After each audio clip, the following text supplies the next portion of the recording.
In the world of e-commerce, I see a lot of people that accidentally fall into a business.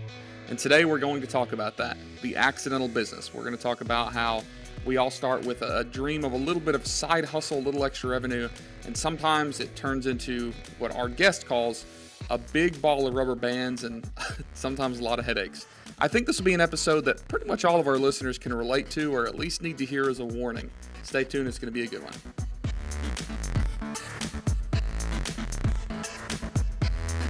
Hey everybody, and welcome to another episode of the AM PM podcast. I'm your host, Tim Jordan. Today we have a special guest, Matt DeCoursey, and we are going to talk about accidental businesses.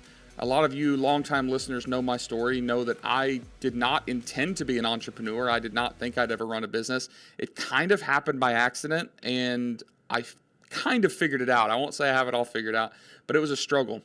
And in the e-commerce space that I deal with, I see this all the time. I see people that have a passion for a product, or they just want to make an extra car payment a month and start a side hustle. Things start getting bigger, things start happening, and they don't know how to respond to that change. They don't know how to handle that extra pressure, that extra stress, that extra workload, or some of these skills that are required.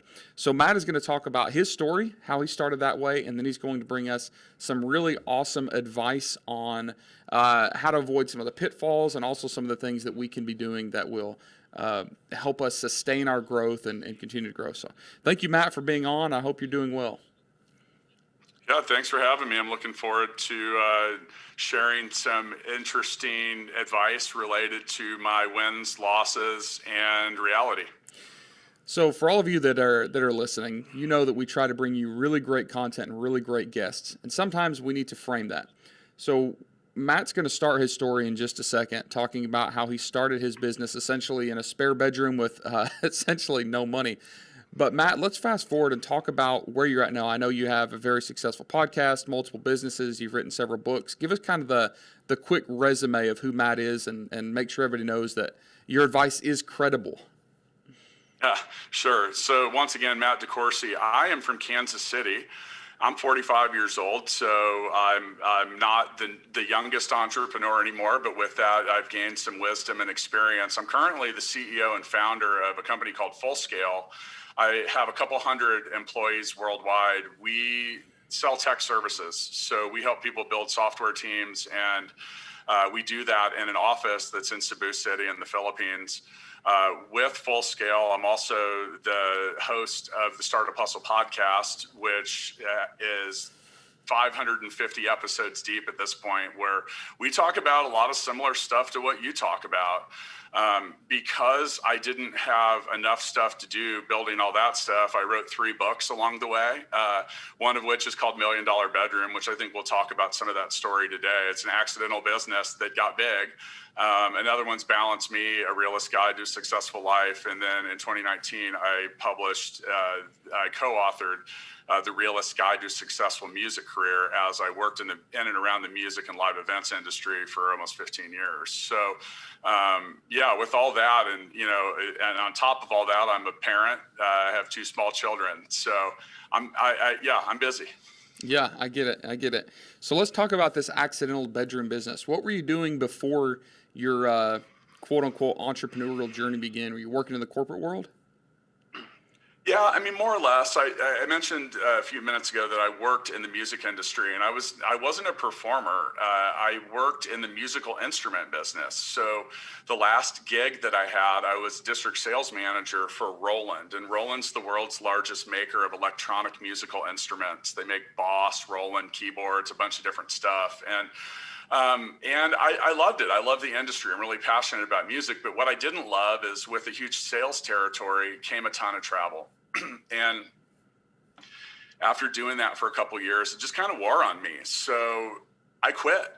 And I wasn't really even sure what I was going to do yet. I was in my early 30s at that point, and decided to go back to school. I took a shot. I had never been a good student. I've actually dropped out of 5 colleges. And and I might be a junior now, maybe, if all the credits transfer. But I'd never been a good student. But despite that, I decided to apply to a top 10 business school, and I wrote a great essay about all the stuff that I had learned and how I had managed to do well without a college degree. And surprisingly, I got in. And that was the Kelley School of Business. It's from Indiana University. I used to live in Indianapolis. And I was surprised. So that was part of me quitting my job. And here I am in my early 30s. I went back to school. I was having a great time. And then I ran out of money. And I started having to, I was looking for side hustles. And this is 2007, 2008. As we know it, the housing bubble was also kicking in. I was really just getting a lot of pressure and leverage from a lot of different angles. And I was looking for something to do. And I think a lot of people are in that boat. Really did. One of the very first sections in my book, $1 Million Bedroom, is titled My Accidental Business, and kind of stumbled into an e-commerce / small business / do it from home thing. And, I'll give you, so you keep listening, I'll tell you that business that I started with nothing other than a credit card with an $8,000 limit has turned into multiple businesses, and all those businesses have generated over $40 million in revenue since. So, but I went through a whole lot of stuff on the way to that, and I made a lot of mistakes and learned a lot of lessons. And I love sharing those with people, because if I can help you avoid any of them, that's meaningful for you. I completely agree. It's funny you're talking about your college history. I could almost emulate that exact same story, word for word, which is interesting. So you've got to come up with money. You're trying to figure out life. You accidentally find this business, right? Talk about some of the biggest struggles that you had in the context of, a lot of our listeners right now are in the same way. They're in the same situation. They've got a spare bedroom, they got a home office, so to speak, and they're just getting something started, don't know what it's going to become, if it becomes anything. But it could likely, because the way e-commerce is blowing up right now, become something big. So what are some of the things that you wish you had known, some of these pitfalls, some of these traps going into it, that you could share with us now?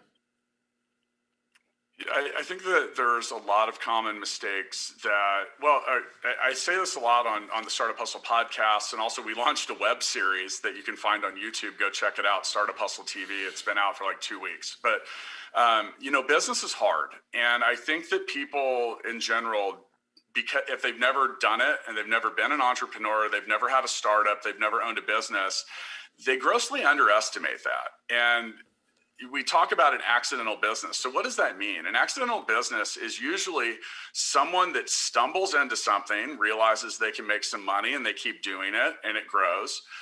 But more so, it's related to people that have a passion for something, and they start solving a problem or filling a need. And let's just say, for example, and this is a weird example, so I don't know why it's the first thing that came to my head. Say you love glass blowing as a hobby. And then all of a sudden people are like, hey, I'd like to buy your art. So you're making more of them and more of them and more of them. What happens in a lot of these situations is people that never really they never really intended to be a business owner, are now business owners. And they don't have the background, the education, or the experience, and they get forced to, and here's the thing too, is they're often not passionate about those things. So you tend to do what you find most interesting and what you're most passionate about. And that, in this case, that would be this guy likes blowing glass and making art, not necessarily managing and owning a business. The problem is the bigger it gets and the more you ignore this stuff, the bigger the ball of rubber bands you're building gets, and the more stuff you're going to have to clean up later, or it just can really contribute to a lot of loss and lack of accountability. So, there's a lot of different avenues you can get into. Okay, so an accidental business is one thing, but an intentional business is another thing. And I want to talk about that for a second, because I think the biggest mistake and I'm primarily from the quote startup world, which is a little different than and I do think that entrepreneurship exists in a lot of different forms. So if you open a franchise like a Subway, you're going to get business on day one. You turn on that open sign and someone's going to come in and buy a sandwich. So your path to revenue, and this is really the foundational element of starting a business, and where so many people really get themselves into trouble and underestimate stuff. So those kind of businesses are predictable, and you have a lot of help. You know that someone's going to come buy sandwiches. Doesn't mean you're going to make a profit, but you'll probably have some money coming in. a lot of other people want to start a business or something where that isn't predictable. And what they do is they write a plan. That plan is nothing but optimistic. And it doesn't, the one thing I can tell you about your business plan that I'm certain of is that it's wrong. And 100% of business plans and future projections are wrong because when I hear the word projection, I immediately think wrong because it's a guess. So starting a business is exciting. It's uplifting. You feel optimistic. And the byproduct of that is usually bad planning. And because you're like, oh yeah, 4 months from now, we're going to have 20% of the market share. We're going to crush it. All these things are going to be great. And then all of a sudden you realize it is harder to find business. It is harder to make sales. And then the thing that really, really gets you is because you don't know what you don't know yet, there are a ton of one-time costs and other things that come up that are going to shorten your runway for the amount of cash that you have. So, when you talk about a runway, you start a business with X amount of money in the bank. If you estimate that as being too tight, it gets dangerous in a hurry and you start to feel financial pressure early. That's why a lot of businesses fail fast.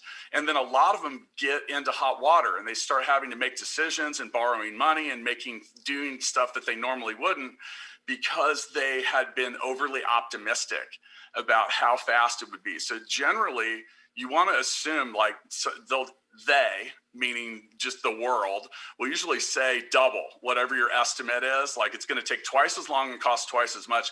I think you should triple it because the worst thing that's going to happen is, well, then you're really wrong, but you give yourself that flexibility. So don't make assumptions that things are going to go well. Now, we love quoting Mike Tyson on the Startup Hustle podcast. And Mike Tyson said, everybody had a plan until they got punched in the face. And it's a great, and that's the thing. Like people will go in to fight the guy and they're like, I got this plan. And then he smacks him. And it's like that plan goes out the window. One thing I can guarantee is that an entrepreneur and a business owner, you're going to get punched in the face and a lot. So that's going to throw your plan out. And there are other things that just aren't predictable, especially when it comes to people. And that's really the next thing is a lot of people want to start a business and they look to the first person next to them, which is often friends and family, which I'm just going to tell you right now are overwhelmingly the odds are those are going to be your worst employees. Yep. And I don't hire my friends and family because if you want to keep them as your friends and social family, don't bring them into your business because no one's going to care about your business as much as you do. And then also you're likely to be disappointed because, it's like I said, people turn to that because it's near them. Now, finding the best people. Now, for early stage business, you want to find people that are flexible, people that can do a whole lot of different things. And I compare that type of early stage business employee to a Swiss Army knife, as opposed to a sword. A sword is someone that's like, hey, I'm good at one. I'm an accountant, and that's all I do. And then you have like a Swiss Army knife. That might be someone that could, I don't know, maybe they have some design skills or they can build you a website or they're good. I don't know. They're good at more than one thing and they're interested in doing more than one thing because you're going to have the smallest staff ever early, and having people that have agility and ability to do different stuff is really going to help you out. So, you're going to want to be cheap. Everyone wants to be cheap with their employees when they start.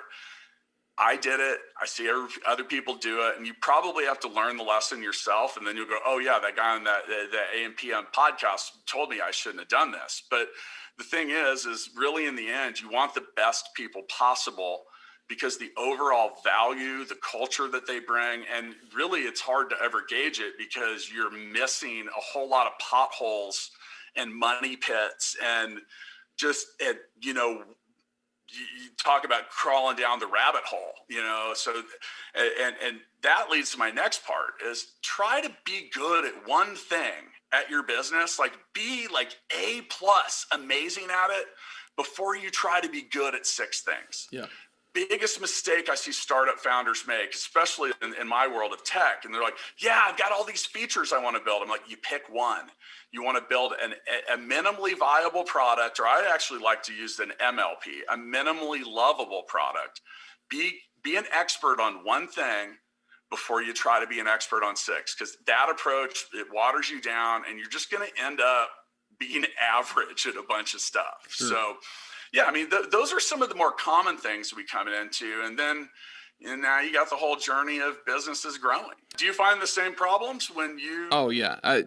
Everything that you just mentioned is everything that I do.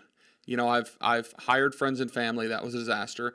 The second thing that I've done is I've made employees friends, right? That's something people don't talk about a lot, but especially in a small startup business, you know, that culture, like you want to be buddies with your employees, and you think that will breed like a higher sense of loyalty. And frankly, you might just like them. You know, you work with them every day. Man, that's a problem, because when they start to suck it up, it's really hard to hold them accountable, and you don't see things objectively. That's one of the big things. Me, I try to do everything. And I'm getting better at this, you know, trying not to be an expert at all of these things and say, hey, I suck at bookkeeping. Why would I try to be a bookkeeper? Like I can outsource that. I suck at organization. I'm really good at bringing opportunities. So let me quit spending the 70% of my day trying to be organized, hire an executive assistant, and let me just go bring opportunities, let them organize me, right? So it's all stuff that over the past 5 or 6 years, I'm slowly learning, but not an expert at. Let me go back for a second. You're talking about business growth. We've talked about two things, kind of an accidental business and an intentional business.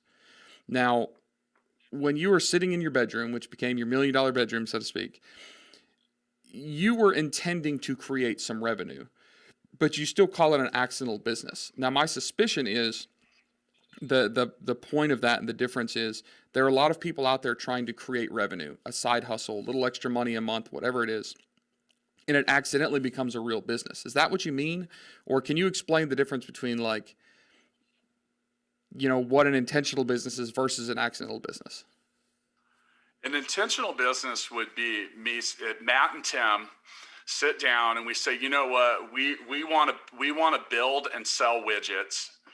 And then we create a plan and a whole lot of stuff. And we literally, our intent from the jump is to start and own a business together. And, you know, or at least really deeply explore that before getting too far into it. An accidental business is usually, like I said, it's kind of like that side hustle kind of thing. So I'll tell you my story, and it's kind of interesting. So I mentioned being around the music industry, and I'm passionate about music. So I had purchased, so the band Fish broke up for a while. They went on hiatus, and in 2008, or it was 2009, actually, excuse me. In 2009, they got back together, and they were coming to play a show in Indianapolis where I lived, and I'd always been a fan. So I went to buy tickets, and they were sold out right away. I was like, dang it. And so the next day they had another show that went on sale at another venue, and I've always been enterprising. I was like, you know what, maybe I'll try to buy some tickets there, and I bet I could trade someone or do something with them. So I bought, the next day tickets went on sale, and I got a little carried away. I actually bought 16 tickets just because I could. I didn't even know why. And all of a sudden I was like, what am I going to do with these tickets? I sold them on eBay, and I made like a couple $100, like, I don't know. I made some money, and the light bulb popped on my head. I was like, whoa, that was interesting.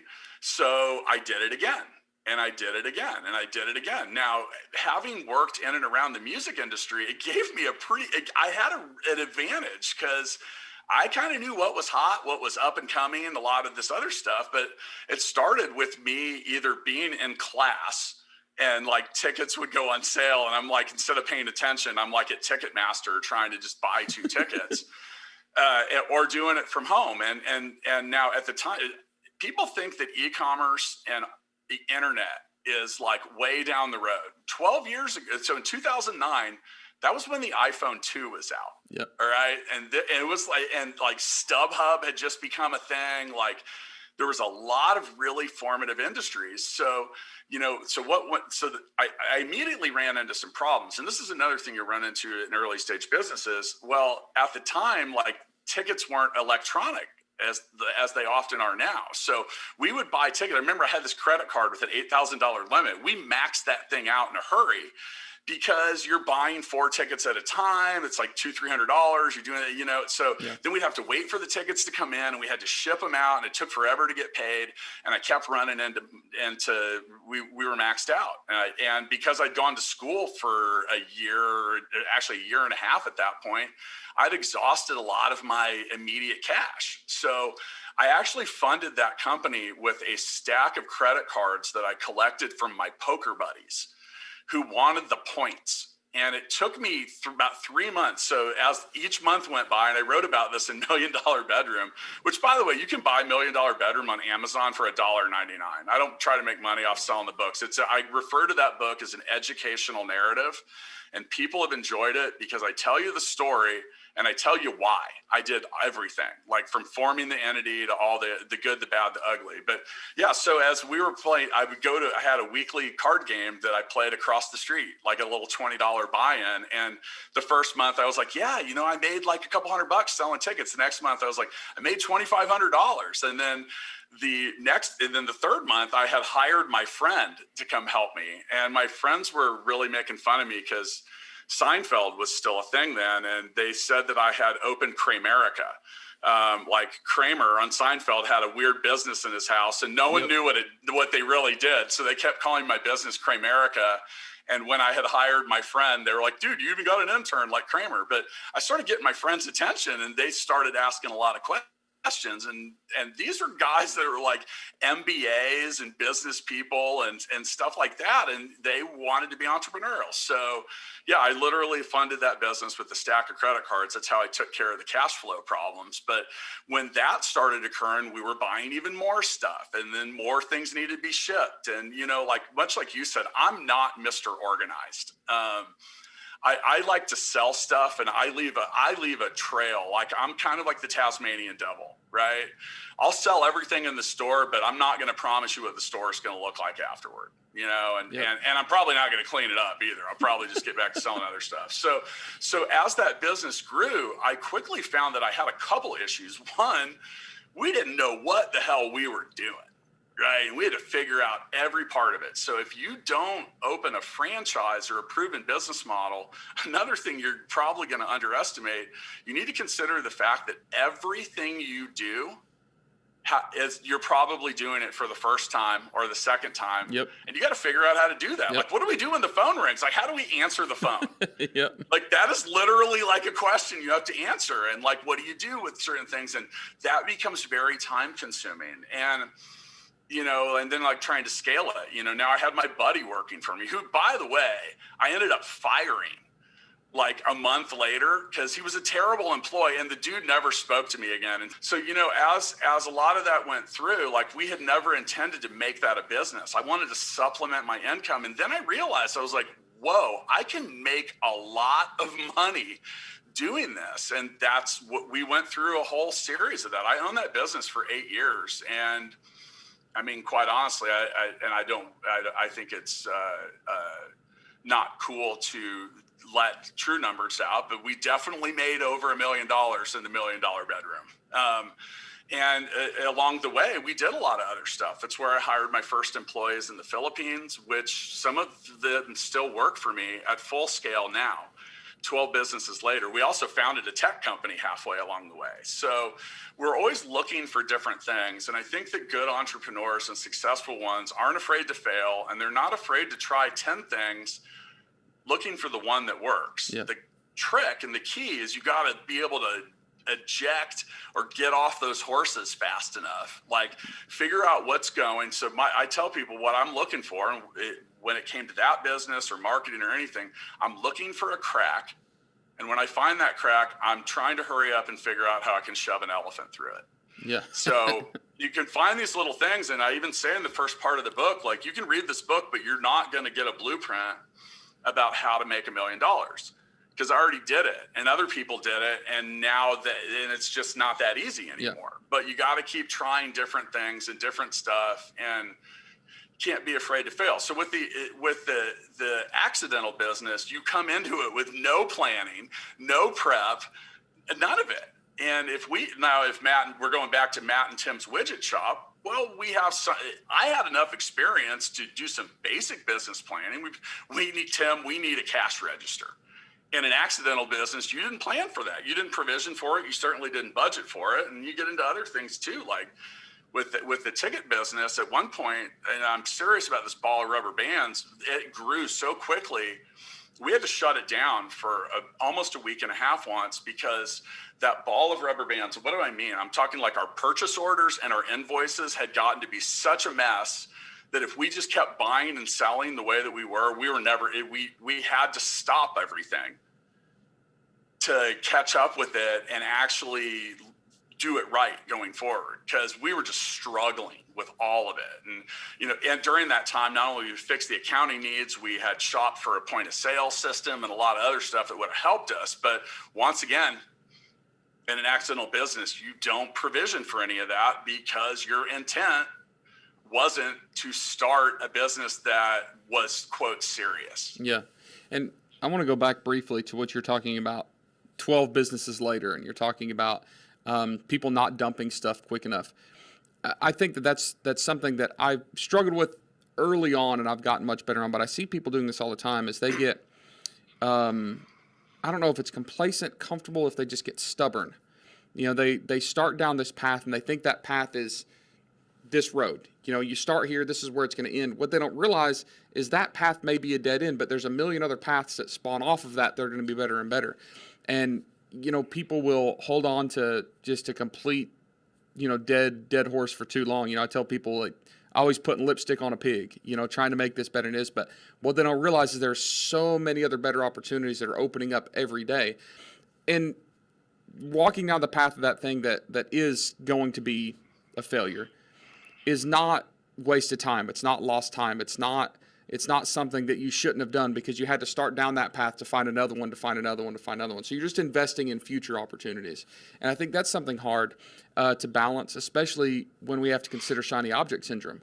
Another thing that I struggle with. There's so many opportunities, which way do I look? Which one am I running down? And, I become overworked. I become overwhelmed. I become distracted from the other things. So how do you find that balance between, hey, dumping something and moving on versus, hey, sticking with this and not getting shiny object syndrome? So by the way, I refer to that as entrepreneurial ADD. Because that's really what it is. And I have it. A lot of entrepreneurs do, because we're naturally inclined to explore opportunities. But I mentioned earlier in this episode that to try to be great at one thing before you try to be great at six. And that's where a lot of that came from. When it comes to hanging on to things too long, as entrepreneurs, we're often confident and driven, and that's kind of comes with a lot of the territory, which also means we're egotistical and we sometimes don't like to admit that we're wrong. And I think that stubbornness has a lot to do with that. And, you want a good idea and wanting an idea to be good are two very different things. And it's not, I think it's often, the biggest reason that businesses fail is a bad product market fit. And there are certain things that there are laws of economics, like supply and demand, that you just can't overcome in some cases. Like if there's no demand for what you're selling, it doesn't matter if it's scarce or not. It's not something that's great. In regards to, I think one of the things that businesses often do that's in that entrepreneurial ADD space. So we'll look at McDonald's. So the McDonald brothers at one point looked at their whole menu and they said, we make all of our money off selling hamburgers, fries, and shakes. And they said, well, why do we sell the rest of this stuff then? We don't make any money. It's just a pain in the butt. It's more work to keep up with. Like, why don't we just sell these three things? And they look at each other and they said, can we do that? Yeah, we can do it. It's our business. We can do whatever we want. So, and that's an example of being great at a couple things. Like, I know some of the listeners might not be in Kansas City, but we have a restaurant here called Raising Cane's. All they serve is chicken fingers. That's basically the whole menu. Like, what kind of chicken fingers do you want? And But the thing is every time I drive past that place, there's like 20 cars deep in the drive-in, because they are really, really good chicken fingers. And if the line wasn't so long, I'd go there more. But but that's an example about having expertise. And the thing is when it comes to especially early stage, resources are precious. Your attention is precious, and your focus is platinum. So the more things you're trying to do, and also you mentioned earlier, hey, I'm not organized, or I don't like to do this. Find people to go do that stuff. And we're in this golden age of like freemium and all these different platforms. Like you can like use platforms like Gusto and do your payroll. Like I see people trying to do their own payroll. I'm like, you are crazy. Like you can offload that for like $60 a month to a machine. Yep. And, and those are the things that you get forced into chasing.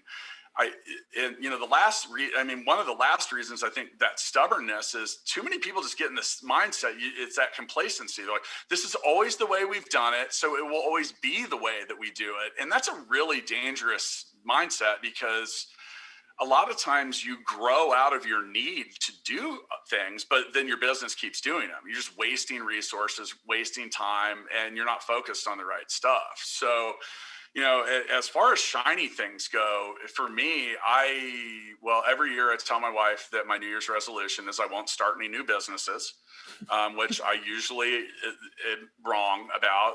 Last year I got it right, but instead I started my own TV show with Startup Hustle TV. And she's like, that's kind of like a business. I'm like, yeah, but I didn't form a new entity.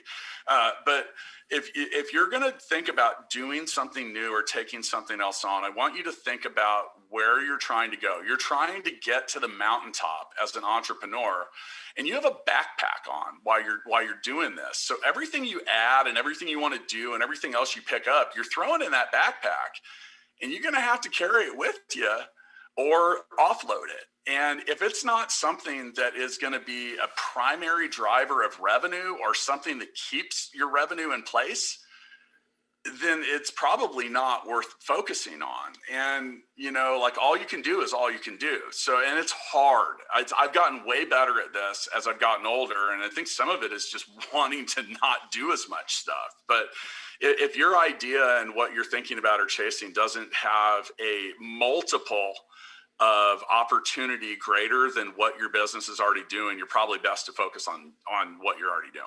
Yeah. All right. So we've talked about some of the pitfalls, some of the problems that we all have. And when I say we all, I don't just mean me and you. I mean probably most of the listeners here.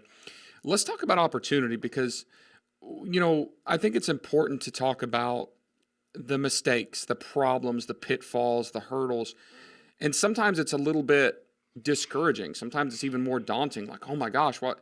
So talk about the opportunity of entrepreneurism right now. Is it greater than it used to be? Is it about the same? Is it still a great time to try to build a business? I think that entrepreneurship is trading at an all-time high right now, and tech had a lot to do with that. Yeah. You look at some of the biggest companies and the wealthiest people in the world. Hey man, 15 years ago, Elon Musk was the founder of PayPal. It's like, and that's the richest dude in the world right now.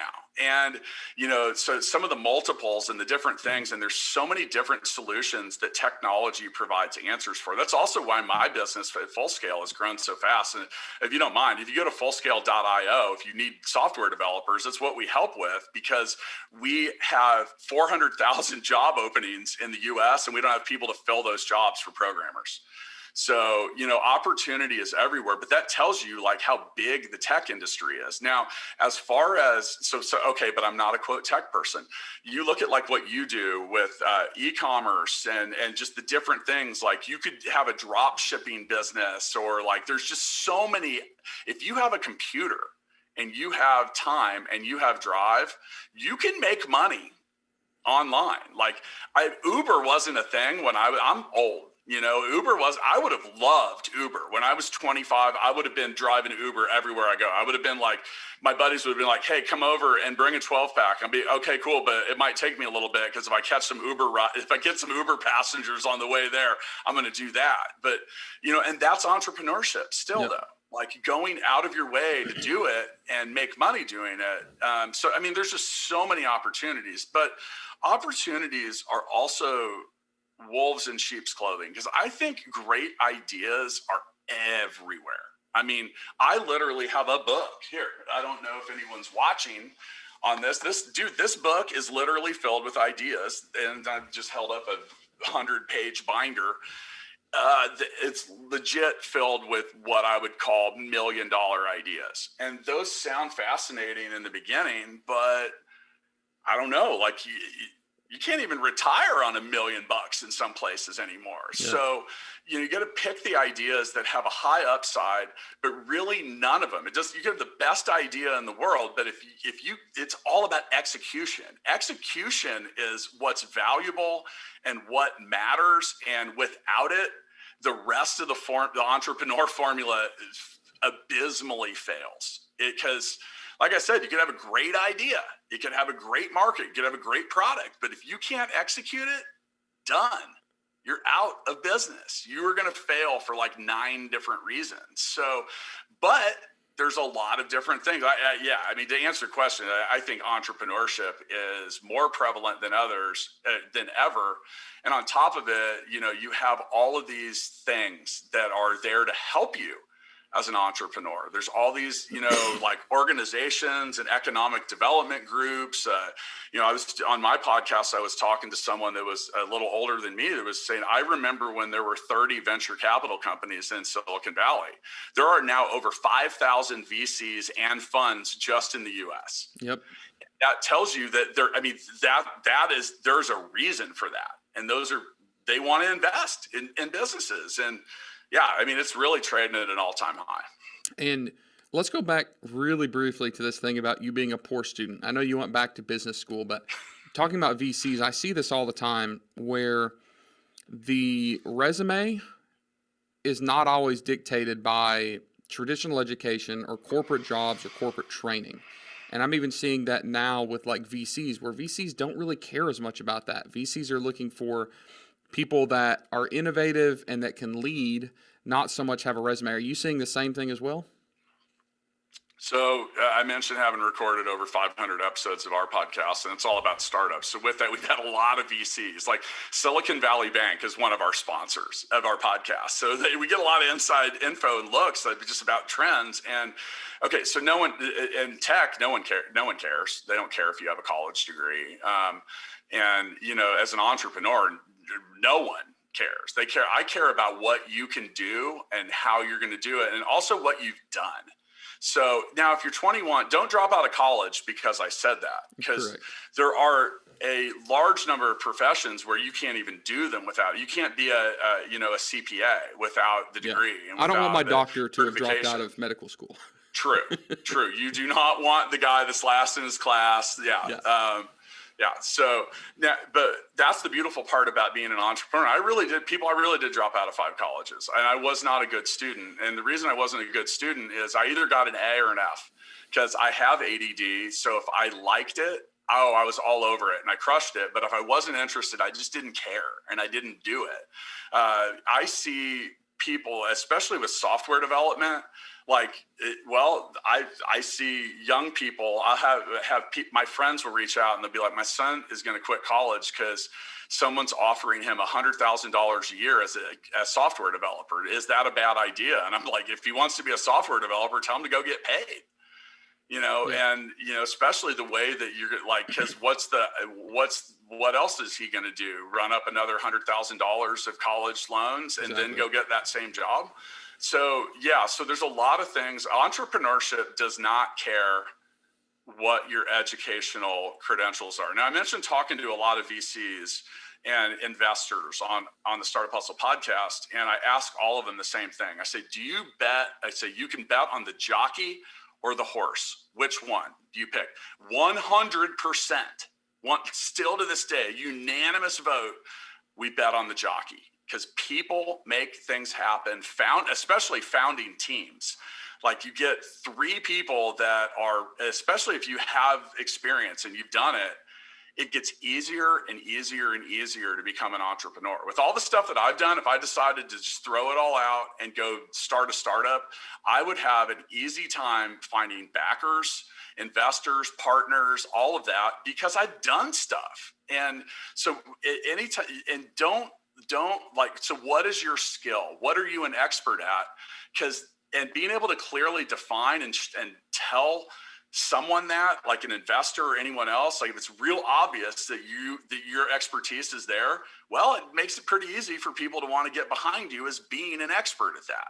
And that's back to that whole thing, like pick something and get real good at it rather than being average at 6 things. So, overall, and like I said, I have a lot of respect for credentials and the pedigree. And I would have loved to I would have finished that business school. My plan was to get an MBA from there. I loved doing it. The problem was I basically got halfway through it, and the business that I had started to try to help me get through school was making so much money that I was like, you know what, I could go back to school later, but this opportunity is in front of me right now. And we're making a lot of money, and we made a hell of a lot more after. So I'm not going back to college, by the way.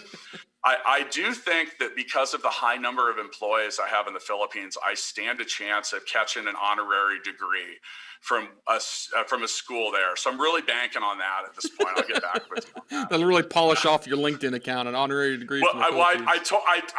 We work with some schools there and hire some of their students occasionally. But the thing is I won't just get an honorary undergrad. I want to literally go to having letters behind my name and skip the whole undergrad, or I won't even accept it. So. Got it. Well, thank you so much for kind of sharing your story, talking about your path, but also some of the pitfalls. Before we sign off, everybody that's listening likes good recommendations to continue their education. We know that we've heard about your podcast. You've got some books, not a book that you've written. Can you recommend another book that everybody should get their hands on? Like one book that made a huge impact in your life, business related, what would it be? The Story Brand. The Story Brand. Okay. All of you that are listening, I can't even remember who wrote it, but it teaches you how to tell the story of your business, the problem you solve, the features, advantages, benefits of whatever it is that you offer or sell, and how to do that in a manner that I think that Donald Miller is the author. I might be right about that or might be wrong. Sorry if you're listening, Donald, or whoever you are. But it teaches you how to tell that story. And the one thing I've learned is that entrepreneurs, the most successful entrepreneurs I know, are excellent storytellers. And it helps you sell, it helps you communicate, and it sets it up in a format that teaches you how to do it in the format that we are trained as Americans to receive, which is of like a movie. Like literally a movie is like you have a character. That character has a backstory. He has some problem he needs to solve. He often tries to solve it, fails. He meets a guide. Like Obi-Wan Kenobi was a guide. He was a mentor.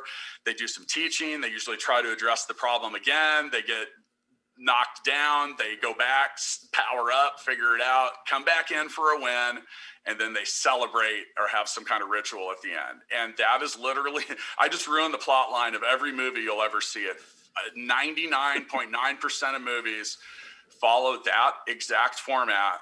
And that's why telling the story of your own brand or what you're selling in that same format and doing it quickly and efficiently makes it remarkably palatable when it comes to marketing, sales, and helping those that you want to communicate with understand what exactly it is you do. Got it. Makes perfect sense. Great recommendation. In case anybody wasn't listening before, how can they contact you? What's the best way to follow you? Oh, man. Google Matt DeCoursey. And I mean, you can find me on LinkedIn. You can go to startuphustle.xyz if you're interested in learning more about our podcast. We did just launch our own reality show. It's literally 5 episodes in. I'd like it if anyone listening went and checked that out, because we're telling the story of entrepreneurship and doing it through the lens of entrepreneurs. And don't watch it with your kids, people. It is unfiltered and raw. Like we are, and there's a lot of failure and there's a lot of lessons and there's a lot of victories too. But yeah, that's a new project for us that we spun out of the podcast. And like all my books will balance me and $1 Million Bedroom are as cheap as Amazon will let me sell them. It's like $1.99, and I give them away free occasionally when they let me do that twice a year. So yeah, I'm out there. Awesome. Well, thank you so much for coming on. Thank you for spending an hour with us with this great content. For those of you listening, make sure to drop a review on whatever podcast platform you're listening to, and check out the especially the $1.99 book, but also the podcast and everything that Matt has going on. Thank you, Matt, for being here. Thank you all for listening. We'll see you guys on the next episode.